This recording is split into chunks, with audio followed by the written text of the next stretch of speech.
everybody. Dr. Cherry here. Hope all is well with you. We're back to the Life Money Balance podcast where we talk about letting your life lead your money, not your money lead your life, where your life and money are working concurrently to help you achieve your life's design. We want you to live aspirationally. I have my great friend here, Sam Yusio. Oh my goodness, we met at a conference here lately, and it seemed like we've known each other for a very long time. This is my dude. You know what? I think I know the only chief Ikigai. What is it? Ikigai guy? Ikigai guy in the country. Oh my gosh! I didn't It's, even know what you Ikigai got it. was You got until it. another You friend of got it. mine introduced me to it, and then I ran into Sam, and he broke it all the way down. Let me tell you who this guy is. Sam is the founder of Ikigai Lab, and it is a purpose incubator delivering experiences rooted in the Japanese concept of Ikigai, strengths-based positive psychology. He's also the chief Ikigai guy at Connect, 3 times founder. I'm going to ask him what that means, by the way. And Sam, thanks for being here. Hey, thanks for having me, Preston. I'm excited to talk to you, and our conversation at the Future Proof Festival wasn't a conference. Festival Yeah, yeah, was a highlight. Definitely was a highlight. most definitely. So we were chopping it up here just a minute ago. What the heck is 3X there for? Yeah, Connect 3X. So Connect 3X. I'll first say Connect 3X. Our goal is to put the human in human capital. But it stands for connect 3 times. So connect with yourself, connect with your peers, and connect with experts. And so we do ecosystem design, where essentially we'll bring in Gallup certified strengths coaches that focus on mindset, registered dietitian nutritionists that focus on nutrition, and certified holistic health professionals that will focus on everything from sleep and health optimization and all the good stuff. And so we bring in these experts to help support performance and well-being for purpose-driven organizations. Oh, wow. That sounds a lot about self-care, and investing in oneself, because you mentioned human capital, and we need that to thrive Yeah. and prosper. And you heard us kick off the show about aligning life and money to help us create our life's design and help us live aspirationally. Self-care and money and all that helps us go on our path. But before we get to all of that, uh, Ikigai is something that's really been, I mean, I just found out about it here recently. How did you come about Ikigai, and what's it all about? Yeah, yeah. One of my favorite topics.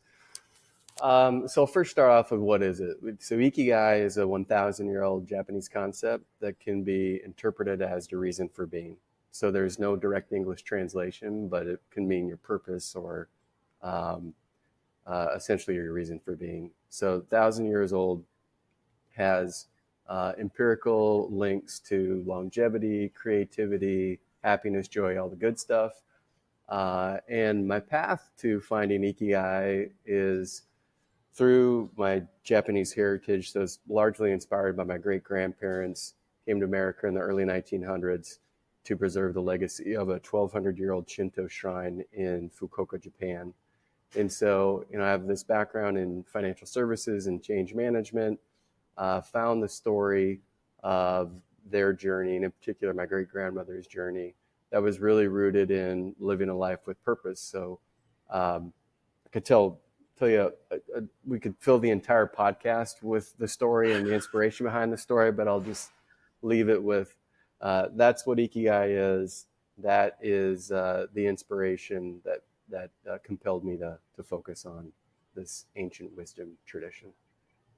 Now, yeah, thanks for sharing that. Particularly like stories, not only about what Ikigai is, but also how it ties into your family heritage, because you know, you know, the show is about life and money. So people's experiences, values, their identity, you know. So you found something that you've brought forward, a custom, something you found deep inside of you, and now you've brought it forward to purpose. And in my investigation, I found these 4 P's. But let's unpack those here in a minute. But what do what is the framework? Its original framework. What is Ikigai used for to find like purpose and meaning in life? Yeah, great question. So the probably the first thing to say there is that if you Google Ikigai, you're going to see a 4-circle Venn diagram that is not Ikigai. So that framework, which is it's an interesting framework. It asks 4 questions. So what are you good at? What do you love to do? What does the world need? And what can you get paid to do? And according to this beautiful 4-circle Venn diagram, that's incorrect. If you find one thing that answers those 4 questions, you've discovered your Ikigai. That's not, in fact, what your Ikigai is, because of that last question, what can you get paid to do, which effectively links your purpose to money. So that's not always the case. It can be the case, but it doesn't have to be the case. So the way that I like to think about it is that it's the act of doing. It's the verb, right? So It's not necessarily a destination that we're trying to get to. It's about living with intention in the moment. So I like to think of like this conversation with you as part of my Ikigai. And really what it's essentially doing is aligning your actions with your values. So having clarity on what are my values, why are these values important to me, and then how do I align my behaviors and my decision and my actions with those values on an ongoing daily basis. So one way to think about it is, if you have a day where you're aligning your actions with your values, then you're living your Ikigai. And if you have a full lifetime of those days, then you're living your reason for being, which is a big shift in terms of mindset, especially in the Western world, where oftentimes if we think about our purpose, like what is your purpose? Oftentimes our mind drifts towards like the existential question, like what am I on this planet to do? And so what this framework does is it allows a lot more agency and control to bring it down into the moment and say, am I aligning my actions with my priorities? Yes. Then I am living my reason for being. I'm living my purpose. So that's a kind of a little bit more on the framework, and also how it's rooted in presence, right? Being present and in the moment. Oh, for sure. I mean, and that's like mindfulness. I mean, mindfulness, being mindful of the present and to find purpose and discovering our why. So much about life and money is about, okay, why are we doing what we're doing? And I guess you can align that with, being paid. What are we being paid for to exert our human capital? And then to your point is, I mean, you use some beautiful words here, action, align, oh my goodness, values. And then it's like, okay, then how do we go about our daily, behaviors and decision process, right? And I think you can carry that along, like you said, you can carry that along your life stage. I mean, all of those words come to, I guess, it can create its own Venn diagram. I mean, don't you think? Right, absolutely. Yeah, and it's an interesting point about what you can get paid to do for this conversation, right? Like life and money, Yeah, and I mean, money and life. The stat that I lean on right there is that 1 out of 3 Americans are engaged in the workplace. So that means 2 out of 3 are not. And 1 out of 3 is like almost all-time high. I think the highest that it's ever been is 35%. So that means you have 2/3 of Americans walking into the workplace that don't feel engaged at work. But that's what they're getting paid to do. But they may have a wonderful life outside of their 9-to-5 job. They just look at their job as like a means to an end. Like they go in and make the paycheck, and then they go and they have an incredible life filled with hobbies and friendships and relationships and all that stuff. So that's my contention with this 4-circle Venn diagram, that it makes it a requirement that your purpose is linked to getting paid.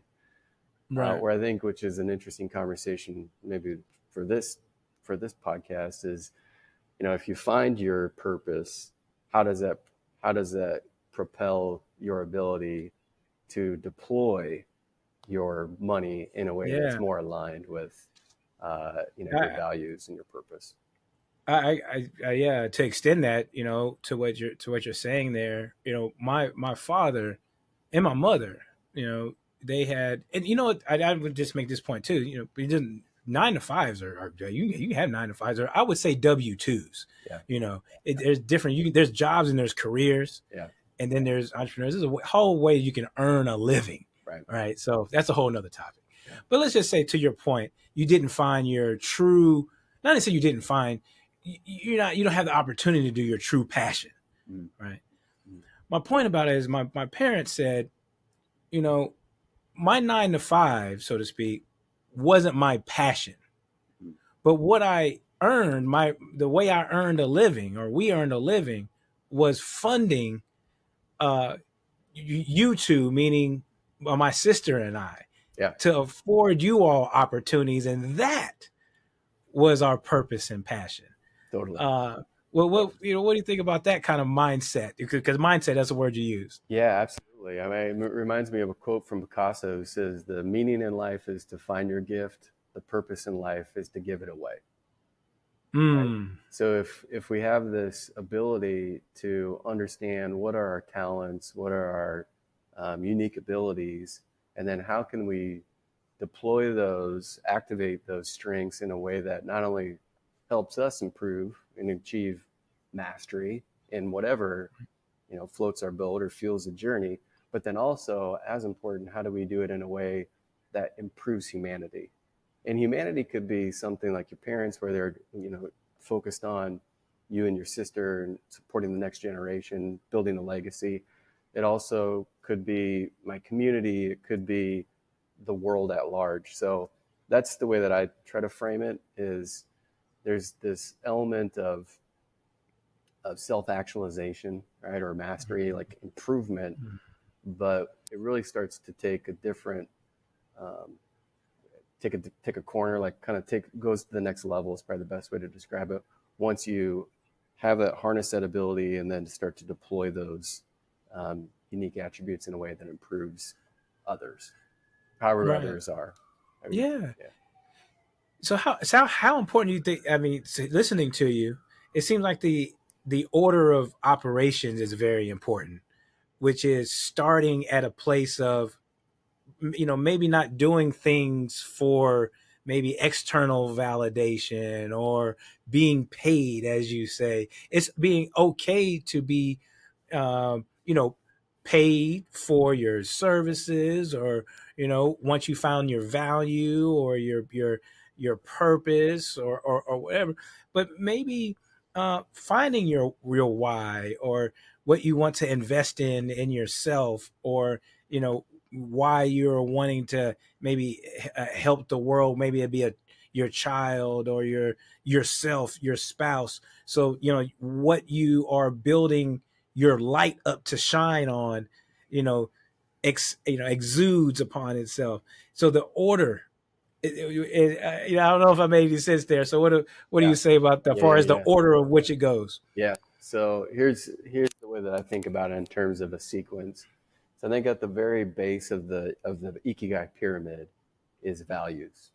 What are my Mm. 3 core values in life? And so there's a process of values discovery and essentially reflecting on different experiences, different people, and where do I want to, like, what has informed where I'm at today, and how do I want to show up into the future? And so it's this process that essentially gives you a foundation of values that I'm working from, that I'm claiming these are the values that are important to me. From there, the next click above that is strengths-based positive psychology. So I'm a Gallup certified strengths coach. I'm a big believer in that the strengths-based methodology that essentially identifies 34 themes of talent and said, based on your responses to an assessment, here are your top 5 themes of talent. Now, without getting too in the weeds here, your themes of talent are implicit, but they don't become a strength until you activate it and put it into motion. So my three core values at the base of the pyramid: curiosity, creativity, and courage. Click above on my strengths are learner, positivity, connectedness, strategic, and individualization. Those five, all of those, all eight of those actually, if I know those, but I'm not putting them into the world, then it's of very little value. It's just like whiteboard ideas that actually never get implemented.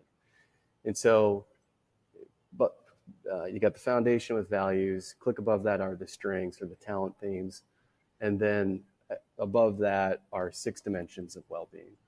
So I focus on 6 dimensions of well-being, kind of round out the whole person, which are social, physical, intellectual, emotional, spiritual, and professional.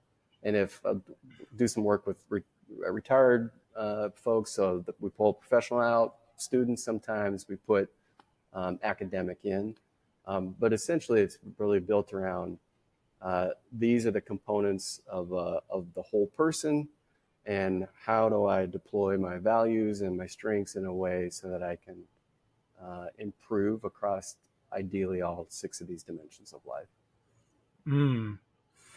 How do you think that sequence and that positive psychology through the discovery of finding one's values, finding one's identity, across life's course and meaning, how do you think, or have you thought about it? How do you think that helps with people's money relationship, and then you know money direction?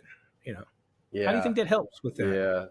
yeah, yeah. I think it's critical for clarity in both in all phases of life, and in particular with money conversations. Right. So I think of the values and especially the values. If we just focus on the bottom of the pyramid, that's the due north.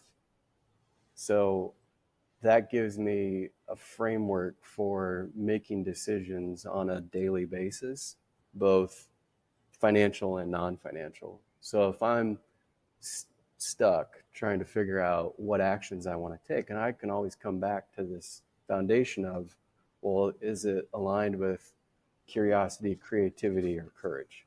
And if it isn't, then that awareness gives me the ability to ask the question, why am I doing it? I need to get either this time and energy that I'm deploying or this money that I'm deploying into better alignment with these 3 core values. So like everything, like awareness is the first step. So I think that's a critical component of this alignment with the money Right. conversation. Right, because it could be I think of it as, you always have something to come back to your centered self, Right. because it could be misaligned too. Right. Because I say that the mirror can be a good audit. It could be a healthy audit or expensive It tax. can be tough. Sometimes it can be tough. Yeah. Yeah. you know, it can also be an encourager too, It because can you can be. get in on those days of like, hey, you're doing all right today, right? But when we look in there, hey, man, I'm telling you, that couch that we sit on sometimes and may go see a professional. Hey, that mirror could just do all 3 things. It Yeah. can. Sometimes you And, need it to. all right. And so, as you were saying, if there is a misalignment, then that discovery of values, and identity and purpose and meaning and being mindful of all those, we can come back to that foundation, as you say, and revisit the sequence. Can't Right. we? Right. Totally. I mean, a good analogy is the financial plan, right? A goals Mhm. based financial plan. If you have a goals based financial plan, you always know where markets may move as markets move. But if there's a huge sell off and the market corrects 3%, but I'm still within the band of my Mhm. goal, then my ability to navigate that turbulence is much different than if I don't have that framework. I'm just looking at the the TV screen seeing 3% sell off and I start to panic, if I have that foundation that I can come back to and say, you know what, being down 3% isn't great, but I have a goals-based plan and I know that I'm still on track toward those goals. I think that clarity is everything in life, whether it's a financial plan or decision making on where I'm going to go on vacation or just daily life. So I think that's probably a good metaphor between the two Oh, it's worlds. definitely a good metaphor. I mean, having a plan and then also having a why all day. I mean, because Right. why am I going to make my next move? Why or why not? Oh my goodness, and having a referral guide to come back to and saying, this is my connective glue. This is why I'm in it for the long haul. This is why we did what we did, and this is why we're not doing what we're doing. Right. Oh man, it gives a sense of peace Right. and calm, and not to have to overreact. During like you said, during periods of storm or calm. Yeah. You know, Yeah. so that's fantastic. I love your use of positive psychology. Um, uh, let's unpack that a little bit more. As we wrap up, um, how is it? How have you seen it? Help people, um, you know, through periods of you know n- of uncertainty, Yeah. Um, well, so the framework, I think the basic entry point for the strengths based movement is based on a question that Don Clifton asked in the 50s, where he said, "What would happen if we focused on what was right with people?" And this was at a time when the field of psychology was focused on people who have psychological challenges live a more normal life. So asking that question, I don't know if controversial is the right word, but it was different, right? It was something that Yeah. people were like, "That's not what we do." And so there was that point in the 50s or 60s, and then you fast forward about 30, 40 years to 1998, where Martin Seligman is the president of the American Psychology Association and put a stake in the ground and said, this thing, positive psychology, is an area where we need to spend more time and energy. And it expanded into what we now know as positive psychology, with things like resilience and grit and a lot of the buzzwords that are everywhere, but I think are also finding their way into financial services. So back to the question about resilience, I think it's or like periods of uncertainty. I think it's back to that metaphor. Like, you've always got a mindset, or you have the ability to tap into the mindset. It's not like it's always. I mean, it's not always there for me, right? It's not like it's just always present, or like I'm operating with that always. Uh, but in those moments where you have that ability to to to pause, like I Mm-hmm. always think of emotion and cognition drives behavior. Right?